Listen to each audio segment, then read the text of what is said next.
사랑하는 본교회 성도 여러분, 이번에 이렇게 말씀으로 여러분과 함께 할 수 있어서 너무나 감사합니다. 비록 대면으로 뵙지 못해 아쉬움이 참 컸습니다. 꼭 뵙고 싶었는데 정말 소문난 우리 본 한인교회 꼭 방문하고 싶었는데 아쉬움은 크지만 비록 뵙지 못하고 떨어져 있지만 여러분 정말 주 안에서 우리는 한 가족이고 한 형제입니다. 주 안에서 늘 평안하시고 행복하시고 그리고 주님과 함께 늘 동행하며 하나님의 기쁨이 되는 여러분 모두가 되기를 주님의 이름으로 축복합니다. 오늘 저는 여러분과 함께 교회 은혜 위에 서자라는 제목으로 마태복음 20장 말씀을 가지고 하나님 말씀을 선포합니다. 예수님께서 사역을 시작하실 때 처음 선포하신 것이 무엇입니까? 마가복음 1장 15절에 예수님이 처음 선포하신 내용이 때가 찼고 하나님 나라가 가까웠으니 회개하고 복음을 믿으라. 하나님 나라예요. 하나님 나라. 부활하신 예수님께서 승천하시기까지 40일 동안 세상에 계시면서 마지막 순간까지 제자들에게 가르치신 내용이 무엇입니까? 하나님 나라예요. 하나님 나라. 마태복음 6장에 보면 예수님께서 제자들에게 기도를 가르쳐 주세요. 우리가 잘 아는 주님이 가르쳐 주신 기도, 주 기도문이죠. 너희는 이렇게 기도하라. 어떻게? 나라가 임하게 하옵소서. 주기도문의 핵심도 하나님 나라예요. 하나님 나라. 내 나라가 아니라 하나님 나라. 하나님 나라가 임하면 하나님의 이름이 거룩히 여김을 받을 것이고, 하나님 나라가 임하면 하나님의 뜻이 이루어지게 될 것이고, 하나님 나라가 임하면 죄의 용서와 시험과 악의 문제는 물론 일용할 양식의 문제까지도 해결된다는 거예요. 그래서 33절에 예수님이 다시 한번 강조하신 거예요. 너희는 먼저 그의 나라와 그의 의를 구하라. 그리하면 이 모든 것을 너희에게 더 하시리라. 하나님 나라를 구하게 되면 모든 것들이 다 이루어진다는 거예요. 그래서 하나님 나라가 임하기를 위해 간구하라는 거예요. 그런데 여러분, 우리가 하나님의 나라가 임하게 되기를 원합니다 라고 기도를 하긴 하지만 정말 하나님 나라가 임하기를 원하고 있는가 하는 거예요. 하나님 나라가 임하기보다는 하나님의 능력이 나에게 임함으로 나의 나라가 이루어지기를 원하고 있지는 않습니까? 내가 원하는 것을 예수의 이름으로 얻고자 하지는 않습니까? 여러분, 그것은 기독교가 아니에요. 그것은 우상숭배, 그건 샤머니즘이에요. 무당 종교예요. 여러분, 무당 종교가 무엇입니까? 무당 종교는 신의 뜻에는 관심이 없어요. 신의 뜻에는 관심이 없고 내가 원하는 것을 신이 이루어줘야 한다는 것이죠. 내가 이렇게 열심히 비니, 내가 새벽에 물을 떠놓고 이렇게 열심히 비니, 정성을 다하니 내가 원하는 것을 신이 이루어줘야 하는 것 아니냐는 거예요. 신을 나의 소원 성취를 위해 수단과 방법으로 사용하는 것이죠. 내가 원하는 것, 내 뜻이 이루어져야 돼. 내 나라가 임해야 한다는 거예요. 여러분, 하나님 나라가 임하기를 원한다는 것은 내 나라가 부서지게 해달라는 기도예요. 내가 추구하던 세상 가치, 내가 따르는 세상의 이러한 가치들이 부서지고 하나님 나라의 가치로 살아가는 삶을 말하는 것이죠. 그래서 나를 움직이는 세상의 시스템이 박살나고 하나님 나라의 시스템으로 교체되는 것을 말하는 것이죠. 그러므로 이제는 하나님 나라가 이루어지기를 추구하는 삶인 것이죠. 장차 우리에게 임할 하나님 나라, 그 하나님 나라를 소망하며 오늘 하나님 나라의 삶을 살아감으로, 하나님의 나라, 하나님의 가치관을 따라 살아감으로 그 하나님 나라 천국을 보여주고 그 하나님 나라를 우리 가정 가운데, 공동체 가운데, 커뮤니티 가운데 이루어가는 삶을 살아가는 것이죠. 여러분, 오늘날 우리 그리스도인들이 이 세상에 영향력을 끼치지 못하는 이유가 무엇이겠습니까? 우리가 열심히 성경 공부하지만, 우리가 열심히 기도하고, 우리가 열심히 제자 훈련하지 않습니까? 우리가 그렇게 열심히 성경 공부하고 열심히 기도하며 열심히 제자 훈련을 하는데 여전히 우리가 이 세상에 영향을 끼치지 못하는 이유는 바로 하나님 나라가 아니라 내 나라를 추구하고 있기 때문 아니겠습니까? 하나님 나라가 임한 사람은 어떻게 살아갑니까? 하나님 나라, 천국이 임한 사람은 아무 자격 없는 나를 구원해 주신 그 하나님의 은혜에 감사하며 그 은혜를 흘려보내는 삶을 살아갑니다. 여러분, 내가 누구였습니까? 나는 무가치한 존재 아니었습니까? 아무것도 내세울 것이 없는 그런 존재, 그런 나를 위해 예수 그리스도께서 찾아오셨어요. 그런 나를 찾아오셨어요. 그리고 십자가에서 내 죄를 담당하시기 위해 내게 임할 하나님의 모든 진노를 내 대신 다 받으셨어요. 그리고 나를 구원해 주셨어요.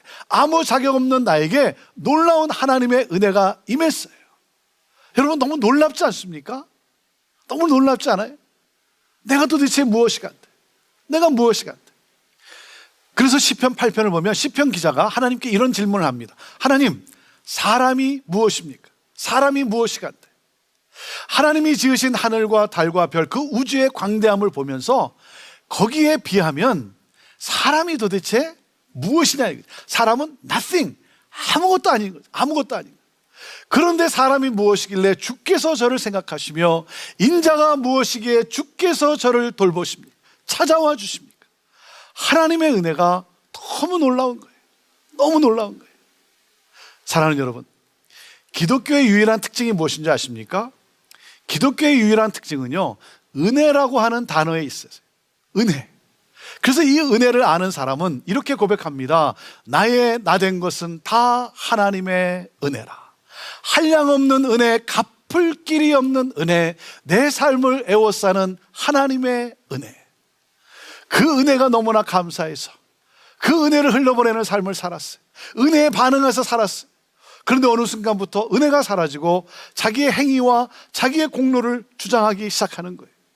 공로를 주장하다 보니 우월감에 사로잡힐 수밖에 없죠. 우월감에 사로잡혀 상대방을 판단하고 차별하고 정죄하고 갑질하고. 사탄이 교회 공동체를 무너뜨리기 위해 사용하는 가장 큰 전략이 무엇이냐면 교회 안에 은혜를 희석시키는 거예요. 은혜가 희석되면 교회는 인간의 행위, 인간의 의로 움직여지게 됩니다. 하나님이 나를 위해 무엇을 하셨는가는 더 이상 중요하지 않고 내가 무엇을 했는가가 중요하게 여기시는 거예요. 그러니 교회 공동체 안에 인간 냄새가 진동하게 되고 교회는 결국 분쟁과 분열에 휩싸이고 무너지고 마는 것이죠. 사랑하는 여러분, 교회 공동체의 본질은 바로 은혜에 있어요. 은혜, 하나님의 은혜. 그 은혜가 흐르는 공동체. 자, 오늘 이 마태복음 20장에 나오는 이 포도원 품꾼의 이 비유는 하나님께서 베푸신 은혜를 잊어버린 먼저 택함을 받은 품꾼에게 주는 경고의 메시지. 하나님의 은혜를 잊어버린 먼저 택함을 받은, 먼저 믿은 자에게 주는 경고의 메시지예요. 자, 1절 말씀을 한번 보실까요? 1절, 천국은 마치 품꾼을 얻어 포도원에 들여보내려고 이른 아침에 나간 집주인과 같으니 그랬어요. 당시 유대 사회에서는 오전 6시에서 오후 6시까지를 일하는 시간으로 여겼습니다. 그러니까 이른 아침이란 오전 6시를 가리키죠. 포도원 주인이 이른 아침 6시에 나가 장터에서 일을 찾는 사람들에게 한 데나리온을 약속하고 포도원에 들어가서 일을 하게 합니다. 일찍 나갔는데 포도원 주인이 또 일찍 나온 거예요. 그래서 포도원 주인이 나를 택해 준 거예요. 나를 택해 준 거예요. 그러니 여러분, 얼마나 감사합니까? 자, 한 데나리온은 당시 일꾼들의 하루 품삯이었어요. 주인이 나를 택해 줬어요. 그래서 너무나 감사해서 열심히 일했어요. 일하는 것이 즐거웠어요. 기뻤어요. 행복했어요. 포도원 주인은 오전 9시에 또 나가서 일꾼을 데려옵니다. 정오 12시에 그리고 오후 3시에 또 나가서 일꾼을 데려와요. 일할 곳이 없어서 놀고 있던 그 일꾼들, 그들에게 상당하게 주기로 약속하고 포도원에 들여보냅니다. 그런데 일꾼들은 아마도 일한 시간만큼은 받게 될 것이라고 생각을 했겠죠. 자, 그리고 심지어 하루 일이 끝나기 1시간 전인 오후 5시에 주인은 장터에 또 나갑니다. 여러분, 왜요? 아직 수확해야 할 포도가 남아서 일꾼을 더 고용해야만 하기 때문입니까? 그렇지 않죠. 그렇지 않아요.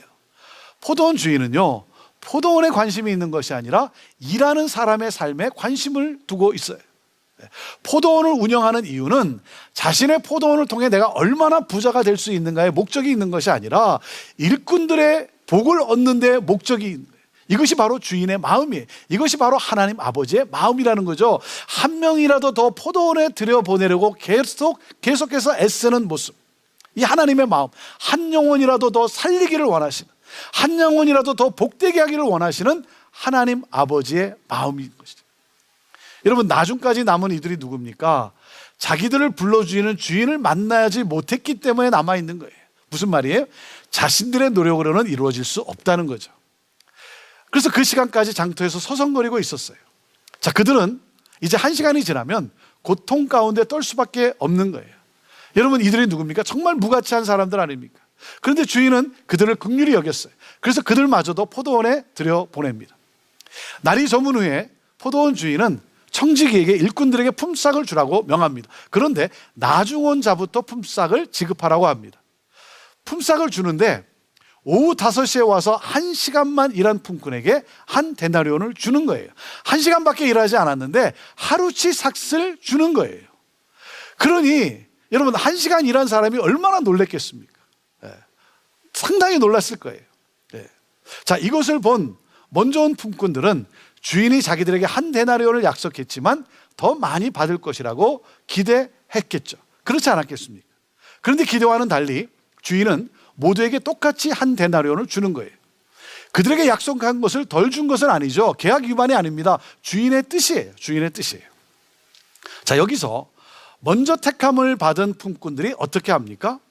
한번 여러분 생각해 보세요. 여러분이 먼저 택함을 받은 품꾼이라면 여러분 이 상황에서 여러분은 어떻게 하시겠습니까? 왜 온종일 수고한 나와 1시간밖에 일하지 않은 자에게 똑같은 품삯을 주는지 여러분은 그것을 이해하고 받아들일 수 있겠냐는 거예요. 이들이 어떻게 합니까? 주인을 원망하기 시작합니다. 주인을 원망하기 시작해요. 여러분은 이 원망이 틀렸다라고 생각하십니까? 원망할 만하지 않습니까? 자, 오늘 이 비유가 우리에게 주는 메시지가 뭐겠습니까? 우리 또한 먼저 택함을 받은 이 품꾼들과 같은 태도를 가지고 살아가고 있지 않느냐는 거예요. 여러분, 이들의 문제가 무엇입니까? 자신이 택함을 받았던 그 은혜는 잊어버리고 원망하기 시작한 거예요. 자신의 공로를 따지기 시작한 거예요. 이들은요, 주인의 선함을 악하게 보았어요. 이것이 문제예요. 이들은 하나님 나라의 원리를 이해하지 못하고 있어요. 하나님의 은혜의 원리를 이해하지 못하고 있어요. 먼저 택함을 받은 일꾼들의 원망은 공평함이라고 하는 기준 때문이죠. 공평함이라는 기준. 1시간만 일한 사람과 종일 12시간을 더위를 견디며 수고한 나에게 똑같이 한 데나리온의 품삯을 주는 것은 공평하지 않다는 거죠. 여러분, 이 공평함은 세상이 중요하게 여기는 가치예요. 어떻게 나와 똑같이 한 데나리온을 주느냐는 거예요. 하지만 주인은 모두에게 똑같이 한 데나리온을 지급했어요. 여러분, 이것이 은혜예요. 이것이 은혜예요. 한 데나리온은 한 가족이 하루 먹고 사는데 꼭 필요한 비용이에요. 여러분, 공평하게 1시간 일한 사람에게 1시간 일한 대가만을 주었다면 이 사람과 가족은 여전히 필요한 것을 채우지 못한 고통 속에 지내야만 하는 거예요. 주인은요, 모두의 필요를 채워주었어요. 이것이 은혜예요. 이것이 바로 하나님 나라의 통치 원리예요. 여러분 한번 생각해 보세요. 자, 나는 다른 사람보다 더 많은 일을 했으니까, 나는 다른 사람보다 주를 위해 더 많은 일을 했으니까 나는 주님으로부터 더 큰 상급을 받아야 한다. 여러분, 그렇습니까? 그런 거예요? 많이 하면 더 많은 상급을 받고 조금 하면 덜 상급을 받고. 아니, 여러분, 그런 곳이 천국이냐 이거예요. 그런 곳이 천국이냐 이거예요. 저는 이런 이야기를 들어봤습니다. 천국에 어떤 사람이 딱 가봤는데, 천국에 가보니까 열심히 주를 위해 일한 사람은 어디에 살고 있대? 큰 맨션 같은 집에 살고 있고, 주님을 위해 조금 일한 사람은 어디 살고 있대요? 계집 같은 곳에 살고 있다는 거예요. 아니, 여러분, 그렇습니까? 주를 위해 열심히 일한 사람은 큰 면류관을 쓰고 있고, 주를 위해 조금 일한 사람은 뭘 쓰고 있대? 개털 모자를 쓰고 있대요. 천국에서는 여전히 개가 순환을 당하는 것 같아요. 여러분, 아니, 그런 곳이 천국이냐 이거예요. 여러분, 천국은요, 절대 행복을 누리고 절대 만족을 누리는 곳이지 격차가 있는 곳이 아니에요. 차이가 있고 우열이 있는 곳이 아닙니다. 그것은 천국의 원리가 아니에요. 그것은 세상 나라의 가치고 세상의 기준이에요. 이 공로주의가 교회 안에 여전히 판을 치고 있다는 거예요. 자, 우리가 기억해야 할 것은 무엇입니까? 첫째, 우리가 기억해야 될 것은 하나님 나라는 불공평한 나라라고 하는 사실이에요. 이것을 기억해야 됩니다. 하나님 나라는 불공평한 나라라는 사실이에요. 여러분, 일한 만큼 보상이 주어지는 것이 공평이라면 천국은 결코 공평하지가 않아요. 1시간 일한 사람이 12시간 일한 사람과 똑같이 품삯을 받습니다. 공평하지 않아요. 이것이 바로 하나님의 은혜예요. 하나님의 은혜는 공평하지 않습니다. 여러분, 하나님이 공평하게 대하셨다면요, 저는 지옥으로 갈 수밖에 없어요. 나는 지옥으로 갈 수밖에 없어요. 그렇지 않아요. 하나님이 공평하게 대하셨다. 하나님의 은혜는 놀라운 거예요. 왜? 그 불공평의 최대 수혜자가 바로 나잖아요, 나. 그 그 최대 수혜자가 바로 나 아닙니까? 나 같은 죄인을 천국에 들어가게 하셨다면 천국은 불공평한 곳이에요. 죄인이 나를 의롭다고 여겨주는 이 불공평한 나라, 여러분, 이것이 은혜예요. 이것이 은혜. 나는 이 은혜에 감사할 뿐이지 불평이 없어요. 불만이 없어요. 사랑하는 여러분, 이것이 바로 하나님의 공평함이에요. 이것이 바로 하나님 나라의 공평함입니다. 자, 그리고 둘째, 우리가 기억해야 될 것은 무엇입니까? 부름을 받았다는 것 자체가 은혜라고 하는 사실을 우리가 기억해야 됩니다. 부름을 받았다는 것 자체가 은혜예요. 여러분, 우리가 누구입니까? 누구입니까? 장터에서 일을 줄 주인을 기다리는 사람들 아닙니까? 아무 일이 없이 방황할 수밖에 없는 그런 나예요. 주인이 나를 불러주지 않으면 나는 고통 속에 살아갈 수밖에 없는 거예요. 그런데 주인이 나를 불러주었어요. 그것도 주인이 일찍 나와서 나를 택해 주었어요. 은혜가 임했어요. 여러분, 천국은 하나님이 나를 불러주셔서 들어가는 곳이지 하나님의 은혜로 들어가는 곳이지 나의 의가 아니라는 사실, 나의 공로가 아니라는 사실이에요. 하나님의 전적인 은혜예요. 예수 그리스도께서 여러분 나를 택해 준 거예요. 내가 예수 그리스도를 택한 것이 아닙니다. 사랑하는 여러분, 주님이 나를 찾아오신 거예요. 우리 인생의 문제를 해결해 주시기 위해 나를 찾아오셨어요. 그리고 나를 일찍 만나서 나의 문제를 해결해 주셨어요. 사랑하는 여러분, 그러니 뭡니까? 내가 일찍 주님을 만났으면 내 삶의 문제가 일찍 해결받았기 때문에 더욱 감사해야죠. 더욱 감사해야죠. 그리고 무엇입니까? 내가 일찍 택함을 받았다는 것은 내가 그 은혜에 감사해서 내가 다른 사람들보다 좀 더 주를 섬길 수 있게 되었어요. 좀 더 주의 일을 할 수 있게 되었어요. 이 사실에 내가 감사해야죠. 내가 다른 사람보다 좀 더 주를 위해 일할 수 있게 된 것, 여러분 감사해야죠. 사랑하는 여러분, 부름을 받은 것 자체가 은혜라는 사실을 기억해야 합니다. 그러지 않으면 우리 또한 먼저 택함을 받은 이 품꾼과 같이 원망에서 벗어날 길이 없는 거예요. 자, 그리고 셋째, 우리가 기억해야 될 것은 우리는 하나님의 은혜 안에서 한 가족이라는 사실, 한 가족이라는 사실, 이것을 기억해야 됩니다. 여러분, 왜 주인을 원망합니까? 가족 의식이 없어서 그래요. 형제 의식이 없어서 그래요. 여러분, 우리가 서로를 가족으로 보면 감사할 내용 아닙니까? 생각해 보십시오. 내 자식이 늦게 들어왔는데 여러분, 주인이 똑같이 대우를 해주는 거예요. 부모인 나는요, 내가 얼마를 받느냐 그게 중요하지 않아요. 내 자식이 얼마를 받는가, 내 자식이 어떤 대우를 받는가, 여러분 그것이 내 관심인 것이죠. 여러분, 내 형제가 늦게 들어왔지만 똑같이 대우를 받으면 감사한 것 아닙니까? 가족의식이 없으니까 자꾸만 비교하고 원망하는 거예요. 여러분, 가족의식이 있으면 서로를 대하는 마음이 어떤 마음이겠어요? 이런 마음 아닙니까? 1시간 일한 형제가 1시간에 해당되는 품삯을 받을 텐데 그것 가지고는 문제를 해결하기가 어려울 텐데, 그러니 뭐예요? 내 마음이 안타까운 거예요. 내 마음이 안타까운 거예요.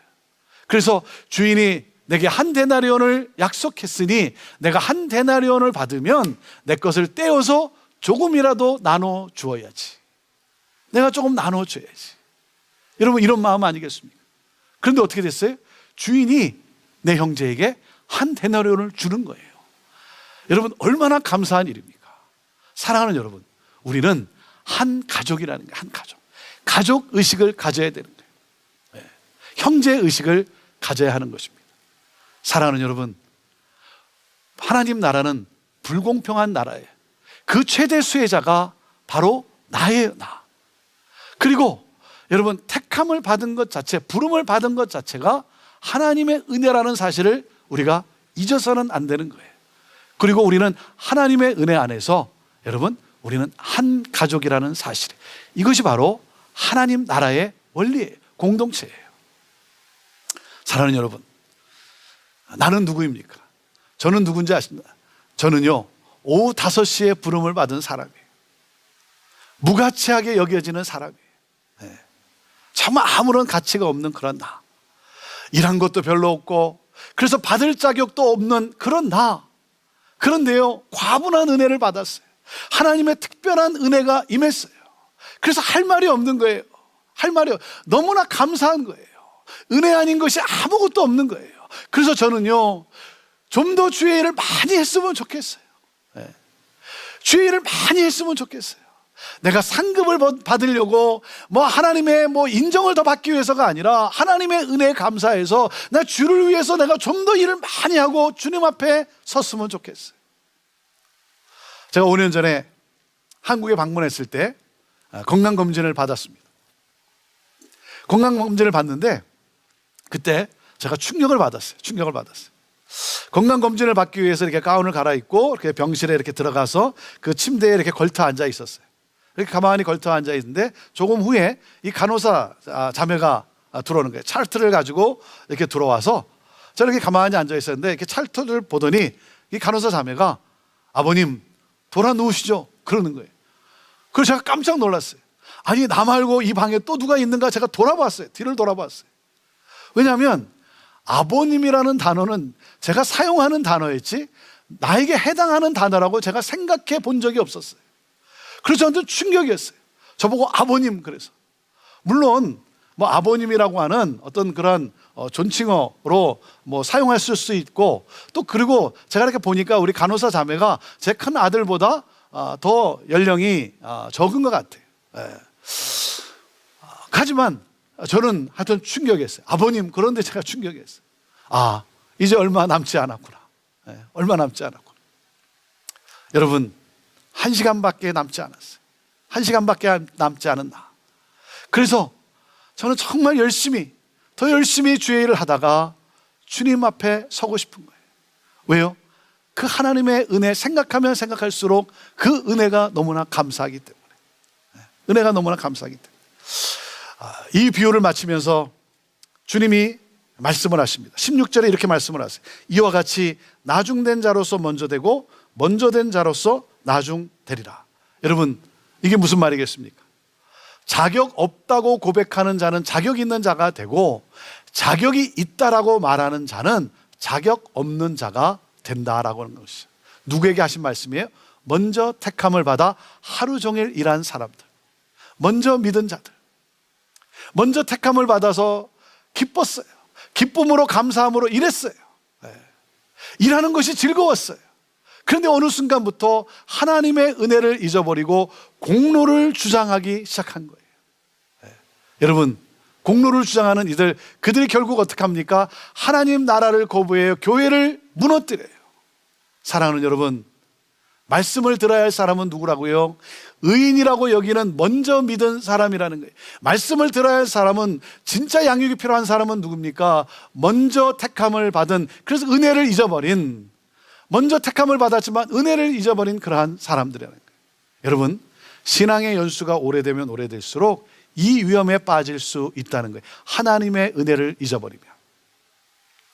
저는 오늘 이 시간 다시 한번 우리 본한인교회 우리 성도님들 여러분 모두가 다시 한번 하나님의 은혜에 대한 감격과 감사로 넘칠 수 있게 되기를 바라요. 여러분, 하나님의 은혜를 잊어버렸습니까? 그렇다면 그 은혜에 다시 한번 감사하는 그 회복이 여러분 안에 있게 되기를 바라요. 저는 여러분의 교회가 더욱더 이전보다 더욱더 하나님의 은혜로 움직일 수 있게 되기를 바라요. 하나님 나라가 임한 그러한 공동체, 은혜로 하나님의 은혜에 감사하며 겸손함으로 서로를 위로하고 감싸주고 격려하고, 그러므로 함께 주님의 나라, 그 하나님 나라가 임한 공동체를 세워가는 것. 사랑하는 여러분, 교회의 본질은 은혜입니다. 은혜 위에 공평과 정의가 세워져 가야 되는 거예요. 성령이여 임하옵소서. 성령이여 임하옵소서. 은혜의 강물이 흐르게 하여 주옵소서. 저는 여러분 때문에 여러분의 가정에 하나님의 은혜가 흐르게 되기를 바라고, 여러분이 있기 까닭에 여러분의 공동체, 여러분의 교회 안에 하나님의 은혜가 강물같이 넘쳐 흐르게 되기를 바라고, 그러므로 말미암아 여러분의 가정에서, 공동체에서 하나님 나라 천국이 경험되어지게 될 수 있게 되기를 주님의 이름으로 축원합니다. 사랑하는 여러분, 모든 것이 다 주의 은혜 아니겠습니까? 하나님, 은혜 위에 서게 하여 주옵소서. 기도하겠습니다. 하나님의 은혜를 생각하면 생각할수록 하나님, 그 은혜가 넘쳐 흐르는 우리들의 삶이 되게 하여 주옵소서. 하나님, 내가 무엇이 간데, 내가 무엇이 간데. 이 놀라운 은혜, 이 놀라운 복음을 주신 하나님, 나 또한 우리 예수님 같이 하나님 그 은혜를 흘려보내는, 그러므로 수많은 영혼들을 소망 가운데 인도하고 하나님 나라로 인도하는 그러한 삶을 살게 되기를 원합니다.